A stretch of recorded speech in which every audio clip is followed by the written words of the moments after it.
not going to say it this week. I'm going to share it, though.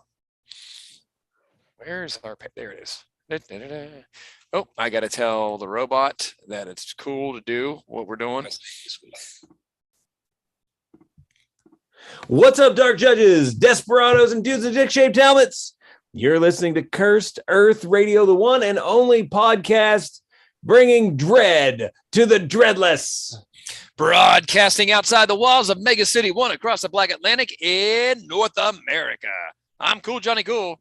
And I'm Heavy Metal Kid, and today, your best friends in the whole wide world are here to bring you all the exciting events from this week's Prog. Tell them about it, Johnny.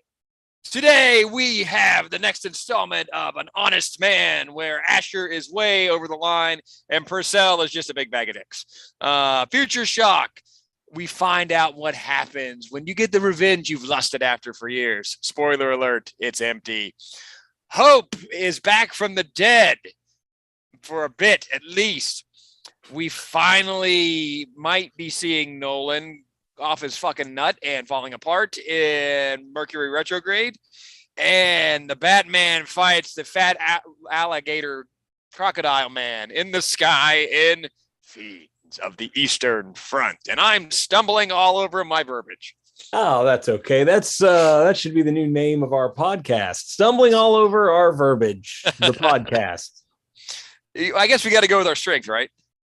I guess so, man. And I'll tell you where the strength's at right now. It's in the chat, because as soon as we logged on, Douglas Morris logged on and said wiener, which tells me that we're doing something right. People are talking about our wiener, so it can't all be wrong.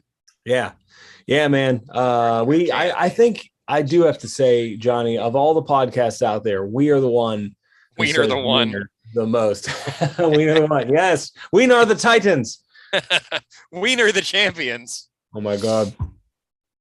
So what's going on in the world of 2000 AD news this week? You got anything? Well, Hiya Toys didn't put out anything new this week, but I did get that San Diego Comic-Con pre-order in. So now I'm all pre-ordered up. And now the fun part where I forget I pre-ordered all this stuff, and I'm surprised when I get the credit card bill and it finally comes in. Yeah, man, I did that too, and I'm nerved. I know it's not coming out till way late. Well, I mean, yeah, the first batch doesn't come out until I think August. So yeah, that was the only thing that made me go, all right, like I can do this, but I've never fucking messed with Big Bad Toy Store before, so that makes me they make me nervous. We're good. It's going to be fine, bud. It's going to be fine. It's going to be the best, most luxurious. I'll tell you, I could not. I don't know what happened with that San Diego Comic-Con thing, because it was weird. It's like I remember when it came out, and I went there. You were like, "Yeah, it's sold out." I went there to have a look. Yep, sold out, and now it's back. I don't know what happened.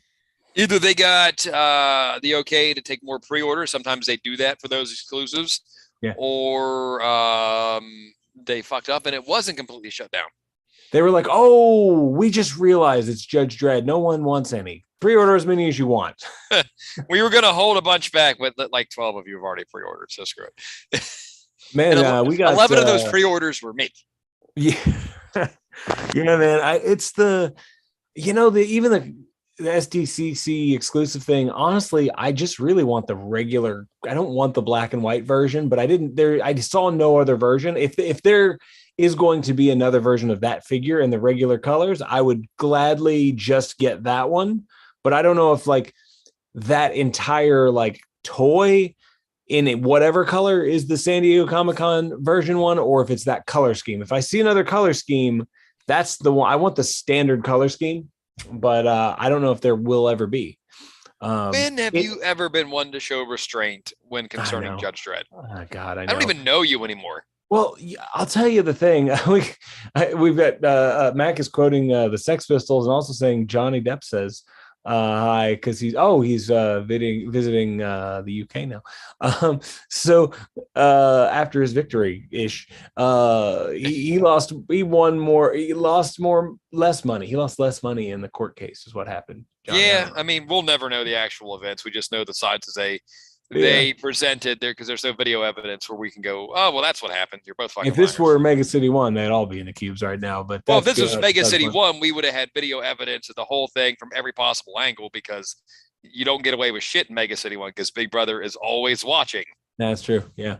But the thing and I know it seems like I always complain about Hiya Toys, and trust me, I'm not, because Hiya Toys is doing the fucking Lord's work out here. Hiya Toys is releasing a Clegg, so that's and something. A giant, dude, and a giant. Yeah, but the thing that would persuade me to get that San Diego Comic-Con version in the standard color is that the piece of artwork that it's from is not black and white. So I'm like, so why is it black and grayish? You know what I mean? That's me being nitpicky. Obviously, it sure is. I'm gonna get it, but think about what you're saying, and think about where we are, and think about like 3 years ago, where we weren't getting shit. Well, I think that's the problem. Is I think about 3 years ago when I bought the other 3 Dark Judges, and then 3A didn't make the fire because apparently people don't like to have complete sets of things. And so really all of this Hiya Toys static that I'm giving them is really 3A's fault. 3A did some great work, but what the fuck, man? You can't put that on 3A because that could have been 2000 AD and Rebellion pulling the license. So it could have been. It makes me just think that, Judge Fire's getting the shaft again, which, man, he's gotten the shaft for a long time. And I like to think that our podcast has really brought him into the front and center. People now appreciate Fire more than they ever have. We did it. We did it. Us and that one amazing cover. That one amazing cover. Oh yeah, when we were getting Dead World, and that has all stopped. And did you ever look into tracking down that cover? I think I went on the 2080 webpage, and it popped up, and I was going to buy it. And then a little advertisement popped up that said, hey, be a subscriber and you get a 50% coupon. And I got PTSD, and I went, you know what? I don't want anything. Just went onto the floor in the fetal position. Yeah. Yeah. So I don't know, man. I feel like I get on here and complain about Hiya Toys. Oh, you do? I'm really not, though. I'm really not complaining. I'm just, it's almost like I've been hurt before. And, okay, we got the info in the chat. 3A chose not to renew their 2080 license when it lapsed. And that's, so whose fault is that? I don't know. I mean, and thank you, Mac, for being there when we need you the most, bud. I'm sure though 3A wasn't making money, and that's why. But then again, a 3A figure is not a cheap investment. Hiya Toys has at least got that right, where they're like, yeah, we'll make a bunch of cheaper ones, smaller ones, and people can buy a bunch. Yeah, I think that's the best strategy, man. I mean, you're making a premium product for a niche market, and you got the Fire where like it's you and 3 other guys in the UK that won the Fire, and they went, shit, never mind. 3A also they made some interesting and weird choices. I mean, they did so much cool stuff, but they did a Tharg, which that's what flatlined it right there. Yeah, man. I know a lot of people that love 2000 AD or that like at least 2000 AD and wouldn't choose Tharg as their first. Now, I at some point in my life, I want to get a Tharg tattoo. I'm about it, but it's really strange because it's like, I don't think anybody's like a huge Tharg fan. I know Pat Mills isn't from that 2000 AD documentary. It's just that he's been part of it for so long, but you would have a Johnny Alpha been, a more appropriate license, would Slain have been a more appropriate 12-inch figure? I don't know. I mean, Hammerstein. I bought Tharg. I'm staring at Tharg right now, but and I also bought the $75 Judge Fish. That's right. I forgot. Oh, well, you get a Stookie too, don't you? Yeah, I do, man. Yeah. So no, I'm sorry. I don't have a Stookie. I have Gronk. Yeah. Oh, that's right. It's Gronk. I thought you had a Stookie. No, I confuse Stookies and Gronk. I mean, it's my poor heartsies. It's basically the same thing. The Gronk figure versus the Gronk game piece. I would say the figure is more useful than the Gronk game piece. That's right. I forgot about that. What a worthless member of that team. We need to play that. It's been so long since we played. We do, man. And as board games go, and I have a lot need games, that one is super, super fun. It's such a fun. It's fast, easy to pick up. I need to look that up. I'm going to buy myself a copy. Yeah. Well, dude, we never did purchase the Dark Judges expansion, which came out. It's my birthday month. I'm gonna treat myself. Get him, get him. Hey, Max got a Tharg, so two Two of you. people, two people on the planet got one. So me and Max supported 3A. That's why they didn't. That's why they didn't go any further. They're all, of course. Why wouldn't every version of Helter Skelter on eBay be coming out of the UK? I thought maybe the other person that bought it over here may have wanted to part with it.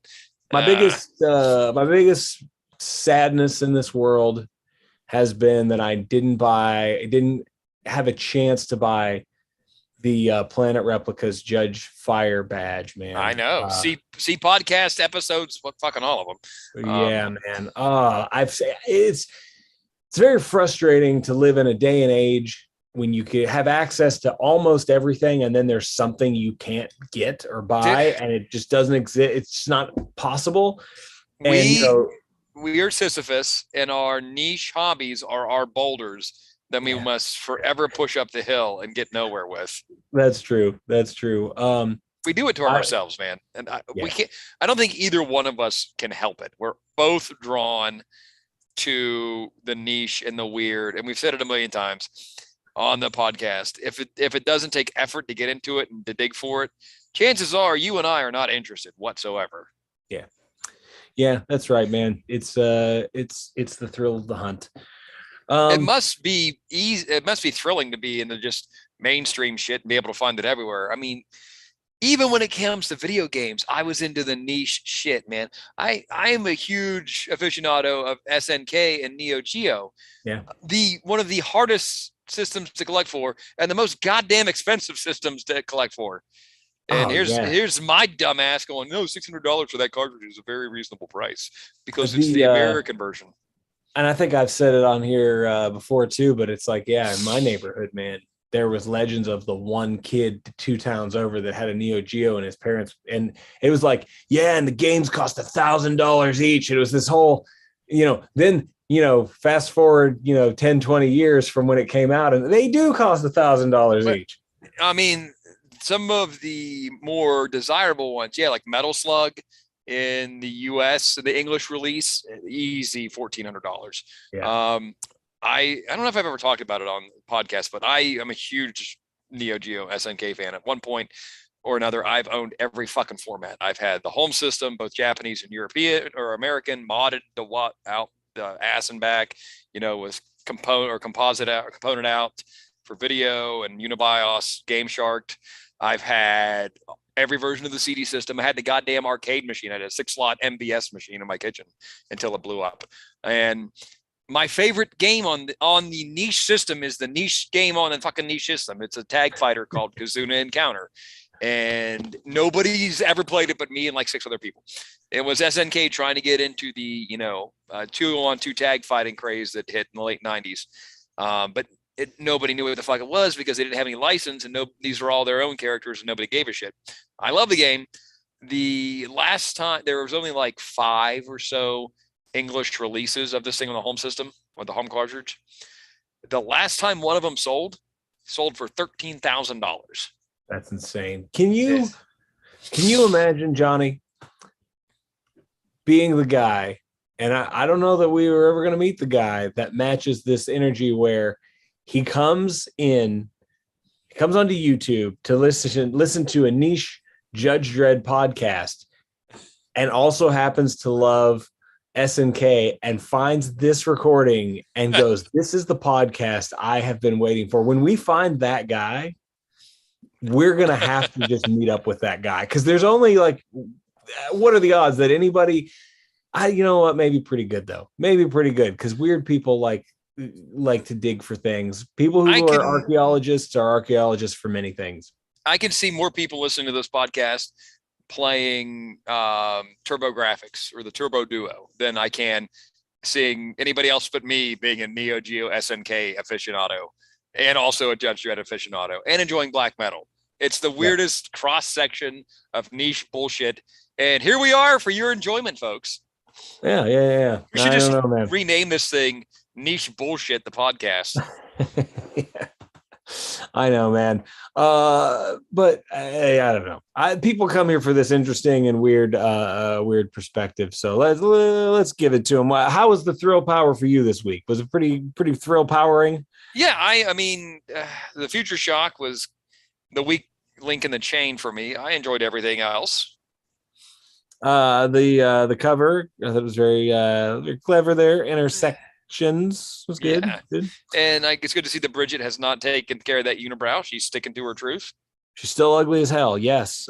Still ugly Brink, as hell. not attractive people in space. Yes, on the brink of looking like a Neanderthal there. So I don't know. Maybe she's the missing link on the brink. She might be. I don't know. Did you notice that they tease us in the beginning of this first page here, where they say they're Devlin Wog?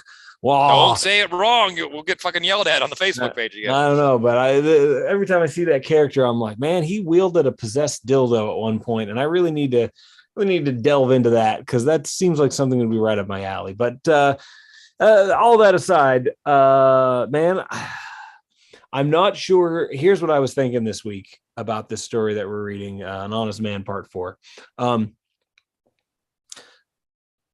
I gotta think, and maybe this is just me wanting this character to take a certain type of arc, but I gotta think that he's got some backup plan for, he wants to get the money to try and make amends for this girl whose life he believes that he ruined. Well, he did ruin. Believe it. He did ruin.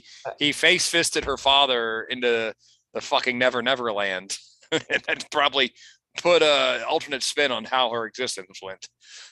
and maybe I've been spending too much time with the judges, but part of me feels like this is all projection, though, because so he runs into the girl, and yeah, she's hanging out with kind of a slime bucket, but I mean, we really haven't seen anything from her that says like my life is horrible. I mean, yeah, she lost her father when she was young, obviously, but like, I feel like our man here is so riddled with guilt, and he's miserable, and he's convinced himself that he ruined her life, that now he's just sort of like, I ruined her life, I have to pay for it. But I don't know, she didn't seem like she was in any sort of acute distress when we met with her. But all that aside, I just have to wonder if he has some sort of plan where it's like, I'm going to get her the money and then find a way not to let this flash drive, whatever the fuck it's called, data chip, get into the hands of these criminals. I want him to be trying to walk the line between making amends and still being a judge. But I don't know that we're going to get that, but I keep hoping that that's what, like, it's like, man, you can't, your moral compass is fucked. If your goal is, I'm going to make sure I pay this girl back, but whatever nefarious shit is on this, and we know he has no idea, whatever nefarious shit is on this data chip, I'm going to let it get out into the hands of the wrong people. So this has to be a guilt move, not a moral thing, not a justice thing. It's like, it's guilt, and it's clouding his vision. Oh, I agree. It's guilt. And it's not guilt that he'll ever forgive himself for, no matter what he does. Yeah. I don't know if he knows what's on it or not. He did try to access it at his apartment, but that seems like a real dumb move too, because he knows that the Justice Department will be able to track him and what he's accessed at his apartment. Yeah. And so you would think that he's smart enough to know that he's leaving a trail of breadcrumbs if he does this. Right. Yeah. Is this him trying to lead the judges, to the right place at the right time? It does seem like he's leaving a trail of breadcrumbs because he seems too smart to let, especially this douche nozzle Purcell, get the drop on him. Yeah, man. Purcell's got some aspirations, doesn't he, man? He's a try-hard. He's a big old try-hard. He's hoping that Senpai Joe notices him. Yeah. He reminds me of Judge Watanabe, aka Judge. Oh, yeah. But I think Purcell's going to forget protocol and trip up and get himself in trouble too. He's got his desire to get this bust is going to cause him to go outside the letter of the law to get it. And Joe's going to bust him too. And man, Anytime you start running around telling people that you're working with Joe, you're making Yeah. the wrong fucking decisions, man. Yeah, because that pissed Joe off as soon as he heard it. He said, "What now? All right, give me all the information he's got and patch me through to him." Yeah, yeah. Joe, his issues with Joe ended up with him being like knee deep in some fucking corpses. Now he's gonna be knee deep in shit. I don't know who I'm more worried for, him or Asher, man. I don't know. Asher knows there's no good way out of this now. Yeah. Like he's rattling off every charge he's racking up as he's racking them up. Yeah. So there's no happy ending for Asher, and I'm pretty sure he knows that. But I think he's going to try to take as many of these mafioso down with him and hope also give himself a backdoor to get out. But side note, on page 3, there's some nifty wiener action on the recycle conveyor belt. I just want to make sure everybody sees the wiener. We're on duty cataloging the wieners for you. That's true.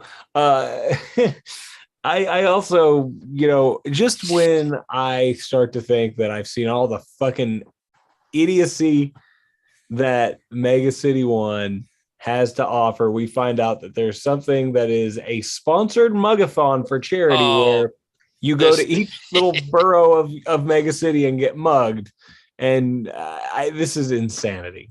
The look on Joe's face when this idiot tells him, "Oh yeah, it's a sponsored mugathon for charity," and it's just that panel of Joe looking at him like, you can hear Joe going, "Are you fucking kidding me?"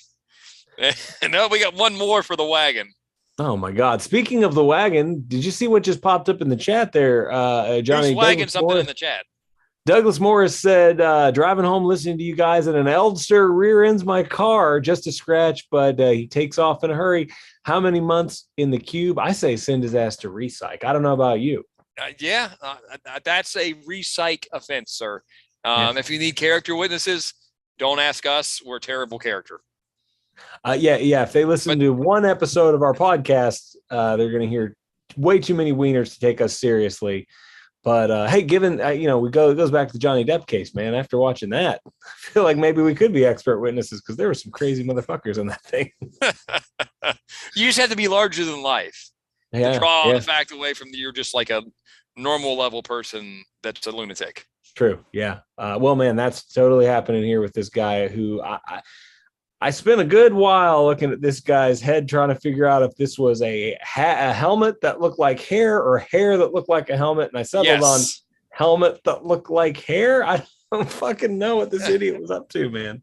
He looks like his head is made of wax. I don't know what the fuck's going on.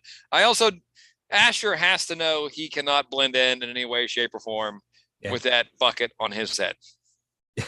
There's no laying low when you got half a basketball on your head. Then you've got plumbing coming out of your face.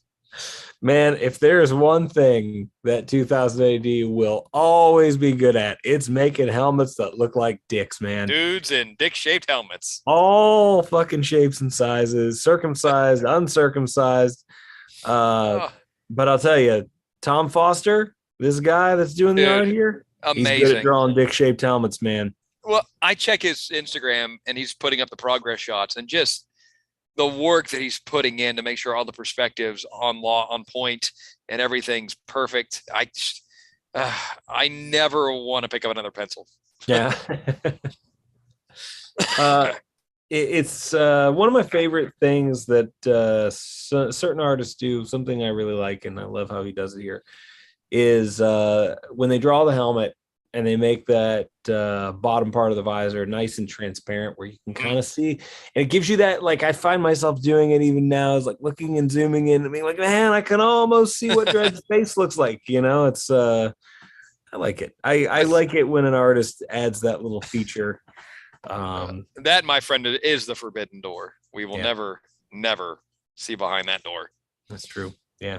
Unless you make a mistake and watch a movie that is a counterfeit version of Dredd. Not admissible. Man, speaking of dudes in dick-shaped helmets, you remember the old days where I'm going to come up with a new alliteration for every episode.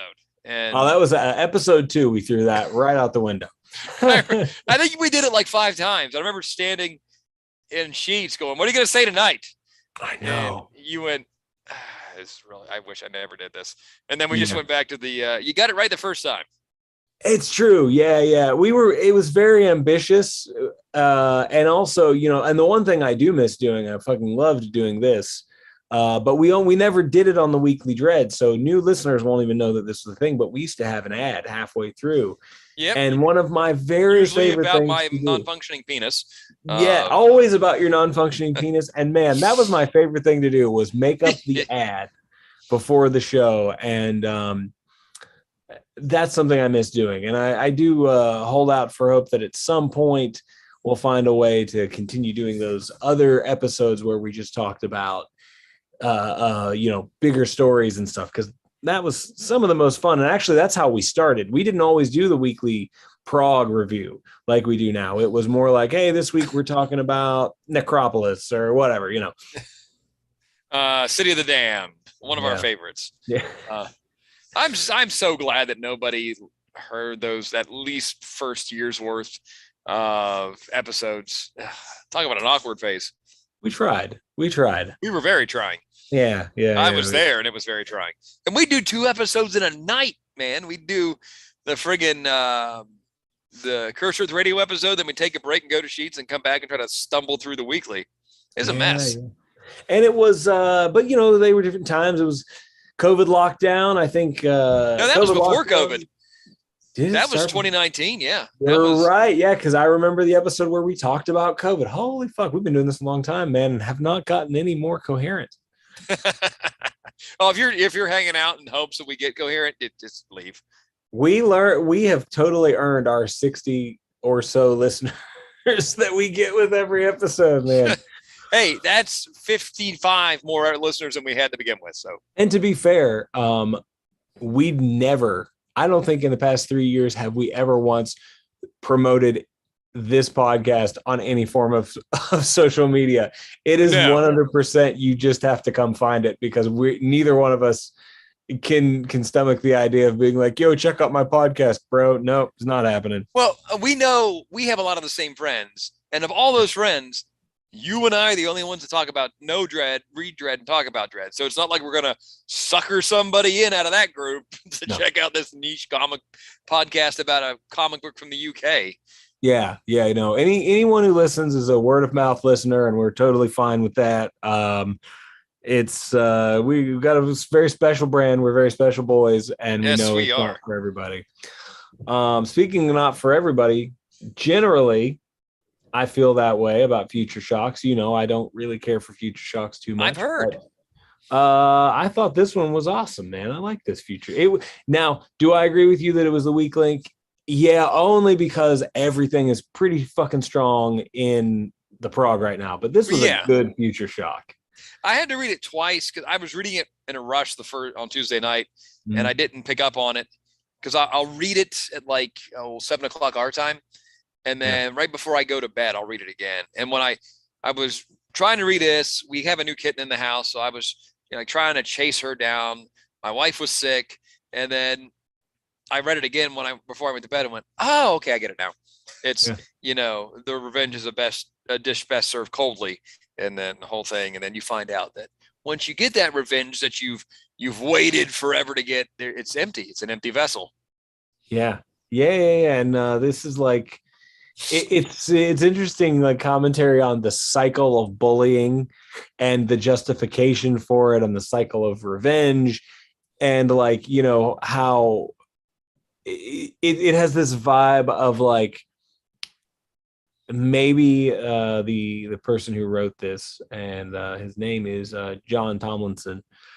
I wonder if he feels the same way that I do about the future of mankind as exhibited by kids these days. Because when I look at kids these days, I'm like, man, these kids are pretty damn good. Like compared to the generation that we grew up in, and we're like 40-ish. We're 40. No, there's no ish, man. Well, I was saying ish for you because you're like way, way older, like by like 1 or 2 years. You're gonna have to shout that into my good ear. I can't hear anything. By like 1 or 2 whole good years. I used to hear old people say, man, I don't know what's the matter with kids. Kids are all messed up. Good generations going into that shitter. I look at kids and I'm like, man, kids are getting better. there's there's like more inclusivity than when I was a kid. I see groups of kids hanging out that look like a modern day slasher film cast. And if you don't know what that is, it's a black one, a white one, an Asian one, a gay one, a straight one, a lesbian, a jock, a stoner. These people used to be completely separate groups when I was a kid, when you were a kid, Johnny. That's like all the archetypes. None of them hung out together. I see kids like that all the time now. Everybody seems to be friendly. I think what I'm trying to say is I think kids and like future generations are going to be okay. And I know there's a lot of news that would say no, but that's all us and our previous generations fucking it up. Things are going to get better. And I feel like this author agrees because he has this scene here where, hey, son, I brought you to this fucked up, crazy amusement park. Now I'll go kick this kid's ass. And they're like, nah, man, we might be friends. And he's like, no, that's your enemy. It's the father pushing the kid into. I made you to kill him. Yeah. It's does this theme park exist in Mega City? Is this a Mega City thing? Because it has real Mega City vibes. Oh yeah, it kind of Agrodome vibes definitely, but I don't think this is canonical with the Big Meg. I kind of felt bad like when he had the younger clone of himself that was made to go through and right the wrongs. They said the Mayfly variant where he'll just explode here in like an hour. And then they had what class did they call him? The ruiner grade Manny. And they made his clone all bionic and armed to the teeth, and they still gave him a receding hairline. Like Jesus. And I will say maybe in the interest of trying to help people understand like that this is him and they only have so many pages. But yeah, I thought the same thing. I was like, bro, you got a laser arm, but you didn't get some hair plugs? Come on, what's going on? As a bald guy, it hurt. Yeah, man. I mean, he's fucking Clarence Bodiger, though, man. I mean, Clarence Bodiger's the most badass motherfucker ever. So what are you gonna do? Clarence Bodiger wouldn't have fucking talked to this guy when he got in the ring. He would have just fucking shot him in the head. Yeah, no, for sure, man. I liked this Future Shock. I think that so much because you get little shades of nature versus nurture. You get a cool, ironic twist at the end, just like you need with a Future Shock, because there needs to be a shock at the end. And the best Future Shocks have that. The worst Future Shocks have, okay. They forget that part. Yeah. No, it's no, that's how we thought it was going to end. That's not what you're supposed to do with this. Yeah. Good point from the chat too. Cloning in Mega City 1 is illegal unless the judges are doing it. So this can't be Mega City. But man, see all the Ricos. I could totally see what's this fucking Class Carnage. I could totally see that being a Mega City thing. Without a doubt. But maybe clones are legal if they're the Mayfly variant where they just fucking die after a day. Yeah, they've got like a special license here at Class limited engagement clones, limited edition clones. Yeah. And I can only imagine through seeing just a glimpse of the teeth. That's Jaws, right? I actually thought it was Riff Raff, the not very famous reality TV star rapper guy. Oh no, that's totally Jaws from James Bond. Sorry. Oh yeah, it's a different section in the video store, sir. When I was in college and years beyond that, my buddies and I would get together on Friday nights and play Counter-Strike. That was our go-to. We were psychopaths on it to the point where we could just play with a handgun and still murder people. But we always had clever names. One night, my buddy decided his name was 10-foot whale dick, and then he changed it to sloppy dick sounds, and the admin of the server said, you can't have that name, you got to change it. So he said okay, and changed it to sloppy hot dog sounds. But for years my name was James Bondage. Yeah, that's classy. That's very classy. And you could spray paint in Counter-Strike, and towards the end of the run they got it to where you could spray paint full color images. So I had a picture of Sean Connery from Zardoz in his ensemble from Zardoz. So, Yeah. James Bondage, and then I had James Bond bondage gear. It was a whole thing. That's amazing. Over here on the Hunt Showdown side of things, in that game, you go by your actual like gamer tag. You can't create a name. Yes. My friend Larry and I have talked numerous times about changing our actual gamer names to Lee Van Queef and Clit Eastwood, but have never done it. So I have not played in forever. I probably have a million updates. I keep asking you to play, and you say you don't want to play with you, so I stopped playing. I have not actually played in probably 5 months, 4 months, long ass time. I probably couldn't change my my name to what my character's name is. That they're not going to let that happen. No, I'm in recovery from that game, sir. Yeah. Oh, so you just left me at an island.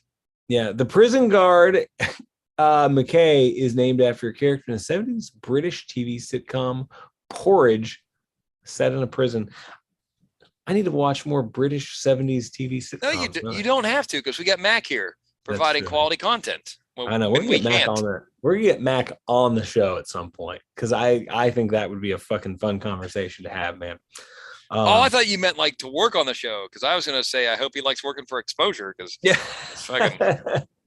Well, yeah, I mean, like as a co-host is what I'm saying. Yeah. Fucking, you can yell at both of us. Get all the exposure you can get. He can be our counselor for this camp special needs podcast here. Yeah, man. I love Hope, but Hope was just a bunch of fucking talking this week. Well, sometimes you got to talk, and he just did come back from the dead, which apparently is a giant pain in the ass that he would not recommend outside of the obvious benefits. Yeah, I was kind of glad she shot him again, because I was getting tired of hearing him talk at the end of this. I was like, all right, man, where's that fucking gas mask demon? Let's just get to that. Okay, so gas mask lady isn't Hope's wife? I thought that was her ghost or something. Yeah, it kind of seemed like it. I'm so confused. Yeah, I don't know, man. There was one point when I was reading this where I swear to God, I thought he said it was his mom, and I was like, okay, now I'm way more confused. Let me look at the chat. I'm waiting for Mac to straighten this out. He can't straighten this out yet. Yeah, I mean, Hope had a little sojourn. He journeyed into the center of his mind, and he got some answers. And he just fucking soldered off with this guy's car and some pants, and then his wife shot the dude. So here we are. You got to have that chapter or two of exposition to drive the story. What would we find in your mind if we took a journey there? So much useless information. Yeah. So much fucking useless information. Much Do you want to know all about Transformers? We talk about even more so. That's me holding back. That's me holding back. You're going to find all about Transformer releases and variants thereof and stupid Danzig trivia. It's nothing useful in there. Everything you ever wanted to know about Halloween and its origins. I know that for sure. Fuck yeah, dude. Hey, my bass player once called me out at a bar on that, and I put him in his place. He got the full fucking 3-hour dissertation. I feel like we're on the brink of that. Speaking of brink. Yes, thank you. Thank you so much. So as soon as I started really reading Nolan's exposition here, I said to myself, she's not there, is she? And sure as shit, he's losing his mind, and he feels it going, and he's just talking to his empty, awful, awful, awful apartment. It kind of reminds me of the apartment that Bruce Willis's character is in The Fifth Element. It's that kind of miserable. Yeah, it really is, man. And it's not just the miserable bed. The bed's fucking miserable. We've already covered that in depth last week, but it's pretty miserable. And I was watching this thing too, and I'm going, he's either preparing, to try and talk her into this, or he's just fucking lost it. And I think the indication that he still at least is somewhat with it is that, when someone asked if she was there, he was like, oh no, she's not. Because there was a point when I was like, man, he's either going to be talking to nothing, or he's going to be talking to her, and then she's going to call, and we're going to realize that he's really had a psychotic break. He's dug too deep, man. It could be the start of his psychotic break. Because, and I'm trying to remember, and I definitely didn't go back and do the research, but Why was would it we? not kind of mentioned that, like, yo, man, last time you kind of went off the fucking rails and you got a little zany and you had like some issues there? Was that not like a something that was at least kind of hinted at or mentioned before that? It was, because that's how he caught his charge. He got too deep in his Yeah. story and got physical, and that's how he got busted down to where he is, because they thought that would be safer. And yet here we are. Yeah, man. This is so cool. I love the bomb is the cannonball with the candle wick has been lit, and it's just slowly getting closer to exploding. That's a good story. That's how I like my Brink. You're reading every week going, oh God, it's getting worse. It's getting worse. What are we gonna uncover? Now I'm also going, where's Bridget? Yeah, I mean, she was on the cover, man, and I thought maybe she would be in this, but no. I as we go to this final page here, um, I'm looking now. I'm doing what you have always called a satanic panic, and at the crimes or when they're in the apartment, the leper heart sees blah blah blah blah that place. I Yes. thought I saw a guy with a Woody Woodpecker mask on, and then I looked back up on a panel, and it's actually a guy with a mohawk standing in front of a beam. But I was like, man, shit just got real fucking weird. But Yes, I just saw that guy. yeah, if you look at it just right, it's a sideways Woody Woodpecker mask. It is, like, you can definitely catch that in that middle panel on that page. Yeah. Man, this is just Brink is not the kind of book where if somebody asks you about it, you give them like one little anecdote and it's like, oh yeah, man, it's about this. Brink is so much more about, like, to use a word that is the kids use, it's about a vibe, man. Brink is a vibe. Oh, I don't. Oh, okay. Oh man. Um, I'm so hooked on Brink, and I've said it many times on this podcast. Not a story that this podcast you would really expect to be hooked on, but man, once you're in, you're in. Yeah, and I really want to go back and reread all of Brink. I came when I first Well, it was that Brink, good, huh? when I first discovered Brink, I came for the colors. Really? I was like, I like that color palette, and that was just enough to hook me long enough to just like get through a few issues and be hooked. And it's one of those things I want to recommend to people, but I feel like I need a big, like, complete like a big hardbound book, because it's like even the last story we read, it was like it left you being like, it's not finished yet though, I need more. You can't like give somebody one chapter and go, here, you should look into the rest of this, because they're going to go, no. But if you give them the whole thing and go, here, you should read this, they've already got it there. They're going to get hooked, hopefully, and it'll let them or spur them on to keep going. Yeah, man. Brink is something I wish was in every single Prog. I wish it was just completely ongoing. I wish we got as much Brink as we get Sinister and Dexter, because it feels like we always get Sinister and or Dexter, but we did it in this issue, so I'm fine. Hey, hold that thought. Hold that thought 1 second. I'll be right back. Yeah. For real? He's gone. He really has gone. I don't know what's going on. So now I'm just left alone here. All right, everybody. So quit talking about my dick. There we go. No, I'm sorry. I'm doing a podcast and I'm on kitten duty right now, and the kitten was trying to eat the other cat's food, and her digestive system is not set up for that.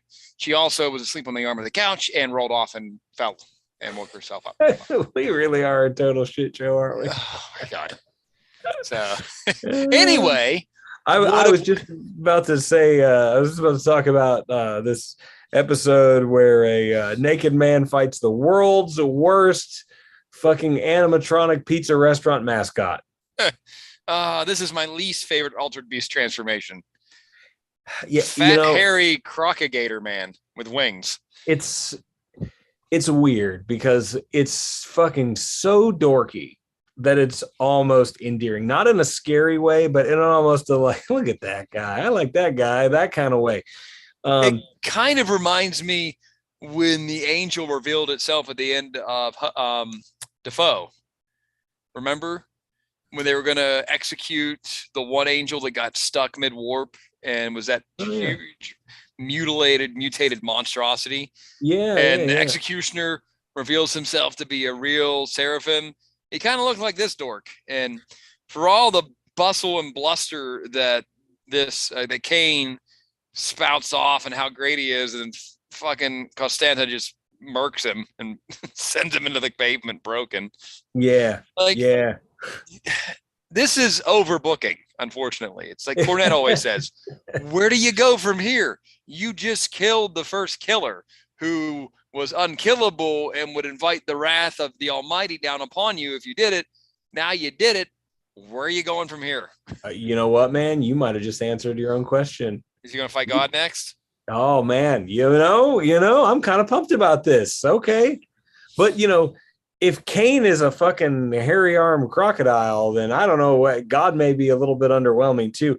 It's so hard for me as I'm reading this and liking this to feel like there was any sort of a threat in this fight, because this crocodile, he is clearly, he's that guy. This is not scary. It's dorky voice crocodile man.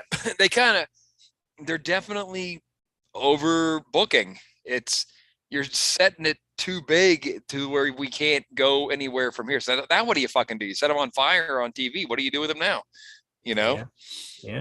Like last night on AEW, and Ortiz hit fucking Jericho in the head with the mad ball, and then Jericho's up and talking like 2 minutes later. Dude, I mean, that's every time that happens. Yeah. apparently in certain hoods, the mad ball is just a sock in a sock. It's not a fucking pool ball. Yeah, because if it was a mad ball, he would be just completely compromised and twitching on the ground. He would be brain damaged and dead. Yes. He's shouting about getting his hair cut off and booking a match. you may have overbooked that one, guys. Yeah. This is 100%. This Kane is an AEW mad ball. It's yeah. It would have been more fitting if it was Kane, and after Costanza beat him, he had to fight the Undertaker. At least there was a rung up the ladder. If you were booking Fiends of the Eastern Front, who would you have brought in instead of Kane? You got any ideas? I know I'm putting you on the spot, and I have no ideas, but who would you have brought in? I don't know, man, because I wouldn't have booked Rasputin and then Kane, and then you keep fucking red herring us. It's too much. I think it's too much. Had you stuck with Rasputin, there were some legs there. What does Kane have to do with anything? Why is he here? I'm a big Rasputin fan too. It's like I feel like a lot of people use Rasputin. We've had Rasputin in Hellboy, but that's because Rasputin is cool. Yeah, but in context of this story, he would have made a lot more sense, because even in his actual earthly life, he was always associated with the occult and the mystic. So there's plausibility to believe that stuff, they could play that as actually being true, and he was an occult figure. But yeah, you keep fucking switching shit around, and there's been so many moving parts in this chapter of Fiends that I'm getting, like I said, you've overbooked it. You've got too much. You had Baba Yaga. Yeah. You had the spirit who was ghost farting from body to body. You had possessed Frenchman. You had Rasputin. Now you had David Bowie looking like Kane looking like David Bowie. And now he's dead. What you over gimmicked this. You put a hat on a hat. Yeah, that's true, man. Maybe, I think back to one of our favorites, the Diabolics. They still haven't even gotten taken care of the Three Mothers yet. No. And I want to see if our dude found his fizzle yet. Ow.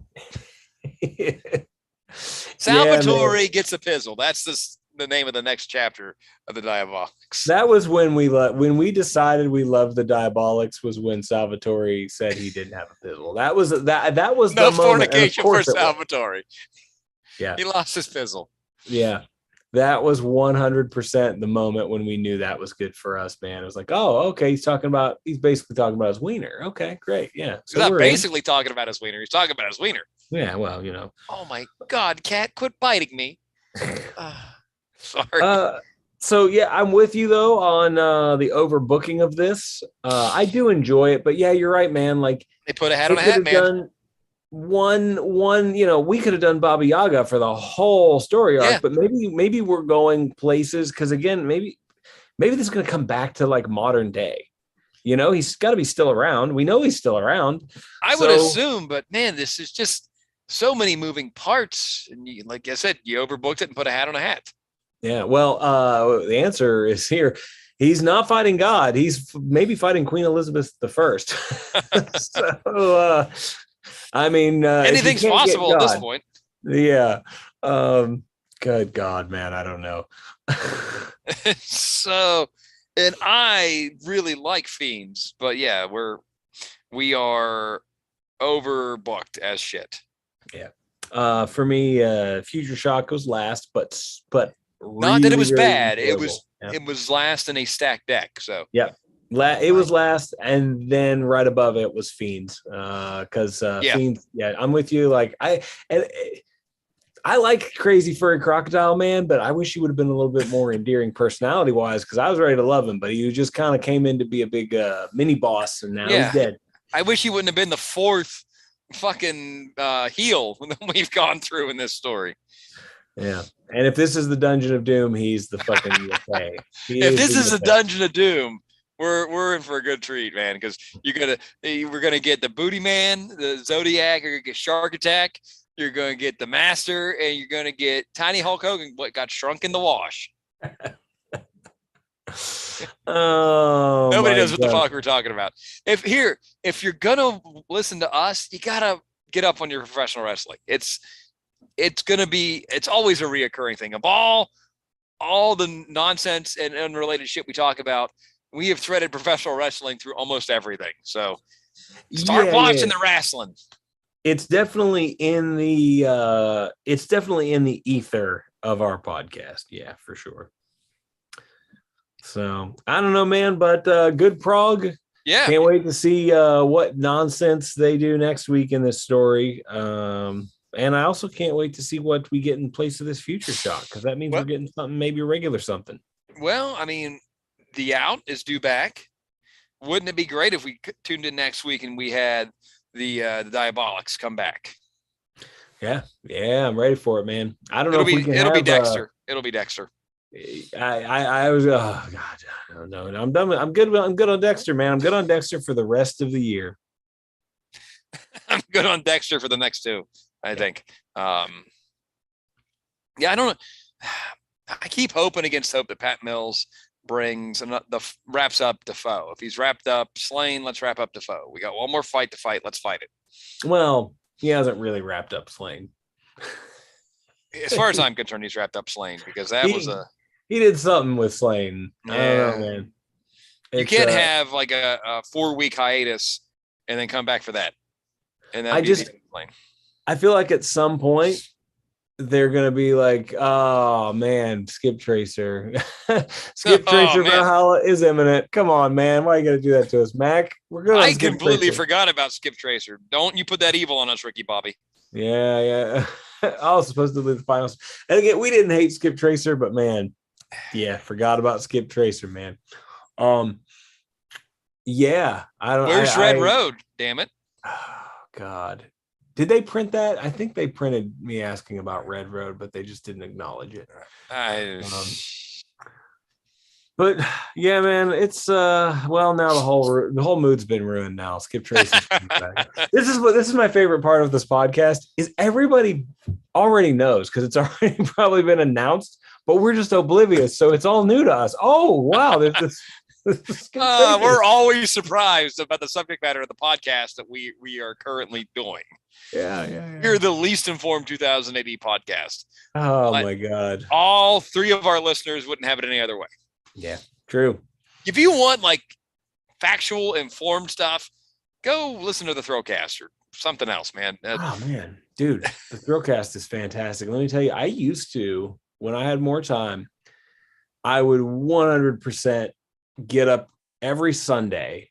That was, or was it? Maybe it was Friday. No, it was Friday, I think. Whatever day it was, I had a routine, and I would get up and I would listen to the Thrillcast, and then I would go eat Chinese food, and it was just like the best. And I got out of that routine, and probably need to get back to it, but I'm too busy reading for this podcast. So I was sacrificing reading about it to do, or listening to someone else do it, to us doing it worse. I do miss the days where we could do 2 episodes a week of the CER and the weekly. But man, if we do anything, we should probably pick up magazine and the weekly.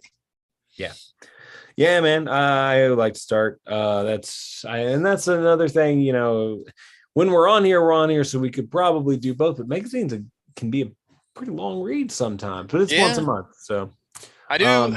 I keep meaning to subscribe to it just because I can get in some extra reading, but I keep reading to subscribe to it. I need to do that soon.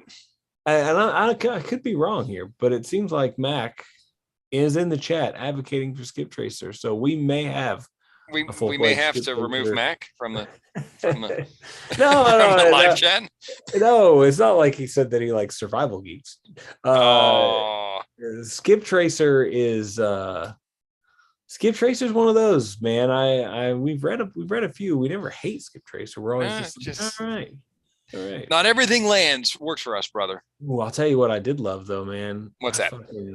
Really, really love Durham Red, and that's one that I'm thinking about. You know, Purple Monkey Man. I know Purple Monkey Man can't come back, but I was a big fan. Well, yeah, he can. This is it's comic book, but it's 2000 AD. Yeah, and they don't do that shit. Hershey died, and here she is. Oh God, being old in Banana City. Oh man, dude, there's a ton of fucking support for Skip Tracer. So in the chat, so I'll tell you what that means for us, that we will not slack on our reading or review of Skip Tracer like we do for some things. Yeah, we will. No, I'm committed. Don't you make promises that I gotta keep. I'm committed. I am going to. Oh no, Mac is not advocating. He says it's just coming. But you know what? If there's one person, which is Douglas Morris in the chat, that wants, we won't give it the old Dexter treatment where we just look at it and go, okay, whatever. You said that Mac said that Skip Tracer is coming, and for some reason, all I could think of was Barry from Halloween 6 when his van's going through the neighborhood in Haddonfield, and it's going, I'm coming, Haddonfield. That's a real deep cut, and no one's gonna know what the fuck I'm talking about. Go watch. You know what? I get your deep cut, and I raise you a Brother Kane on the soundtrack. I have Full Shine On my phone. I didn't buy the whole album. I just bought that one song. Oh my God, dude! That's the most money Brother Kane has made in decades. I thought we were at the depths when we were talking about fucking SNK cartridges, but I'm telling you what, man, there are more Neo Geo fans out there than Brother Kane fans for sure. Oh, I guarantee it, man. Fun fact: my Halloween 6 mask was the first independent mask I ever bought. Wow! And it's actually cast in red latex. The model is called Raining Red. And if you get that reference in reference to Halloween 6, then you should get out more. We just became a Halloween 6 podcast. We should. More fucking that should be anyone has talked about Halloween 6, man. That should be our podcast. Like, it's the only Halloween 6 centric podcast out there because nobody else cared. Good God. Let's get the fuck out of here before we move on to something even more obscure. All right. Well, let's commence the fucking off. Yeah. Yo, thanks to everybody for hanging out with us in the chat. We'll see you hopefully next week. We got a couple more weeks until my schedule gets weird for a couple weeks, so who knows what time we'll be doing things. It's only 2 weeks though. I think we can do it, man. I'm committed. We're gonna try. Yeah, thanks for sticking around in the chat. Share this podcast if you really want to make somebody's life miserable. So I was going to say, and hey, before we get out of here, if you look at page 3 of the digital Prog, you will see what you need to see and what we're about to say. Wiener.